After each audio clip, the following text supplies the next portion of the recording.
memerintahkan prajurit berhenti menembak.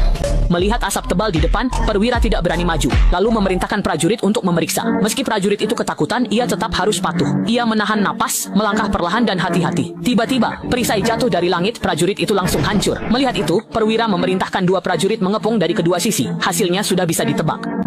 Saat itu perwira menemukan tanda pengenal militer di tanah. Jelas kakek itu sudah melarikan diri, tapi ia tidak tahu bahwa kali ini ia menyinggung sosok yang sangat mengerikan. Untuk mengurangi korban prajurit, perwira kejam itu memaksa 2 wanita tawanan berjalan di dalam tembok sebagai alat deteksi ranjau agar mereka bisa lewat. Di perjalanan, prajurit menerima perintah dari jenderal untuk segera berbalik arah, jika tidak mereka akan terkubur di sana. Pemilik tanda pengenal itu dulunya prajurit pasukan khusus kelas atas yang sangat ditakuti, dan saat perang ia sendiri membunuh 300 tentara Rusia. Dia adalah pasukan bunuh diri tunggal, dijuluki si tak mati. Mereka masih hidup karena keberuntungan, tapi perwira tidak percaya legenda itu.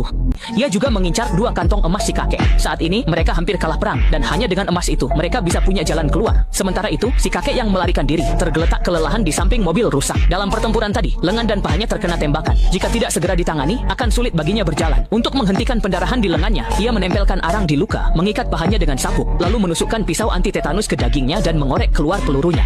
Rasa sakit luar biasa dan kelelahan membuatnya pingsan. Tak lama, perwira Nazi mengejar ke sekitar situ. Kali ini membawa 2 anjing pelacak. Suara gaduh membangunkan si kakek. Ia menempelkan tubuh ke mobil agar tak ketahuan, lalu hati-hati bersembunyi di dalam mobil. Namun jika tetap di sana, ia pasti ditemukan anjing militer dari belakang. Untuk menghindari anjing pelacak, si kakek mengambil keputusan besar. Saat truk lewat, ia cepat merayap ke bawah kolong, menusuk tangki bensin dengan pisau, membiarkan bensin mengalir ke tubuhnya untuk menutupi jejak bau. Benar saja, anjing-anjing itu kehilangan jejak dan hanya berputar di tempat. Namun, bensin yang mengalir juga ditemukan para tentara. Setelah itu, mereka menghentikan kendaraan untuk memeriksa. Si kakek bersembunyi di bawah mobil, menahan bensin yang menetes dengan tubuhnya, hingga seorang perwira lewat tanpa menyadarinya. Ia keluar dan berlari, tapi anjing pelacak menemukannya. Seorang tentara menembak betisnya, lalu perwira memerintahkan tentara melepaskan anjing militer agar si kakek mati tragis. Melihat anjing-anjing buas menerjang, si kakek tidak takut, bahkan tampak bersemangat karena saatnya menunjukkan keahliannya. Tentara Jerman berharap anjing-anjing itu menggigit mati pria tua ini, tetapi si kakek dengan tenang menyalakan korek api dengan kuku jarinya dan membakar tubuhnya yang berlumuran bensin.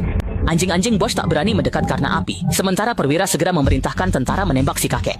Di tengah hujan peluru, si kakek berlari lalu menyelam, memanfaatkan berat emas untuk tenggelam ke dasar sungai. Tentara Jerman berjaga di tepi sungai dengan senjata. Setiap kali si kakek muncul untuk bernapas, tentara menyiksanya seperti bermain whack-a-mole, hingga air memberah oleh darah. Perwira mengira si kakek sudah mati dan memerintahkan tentara turun mengambil emas.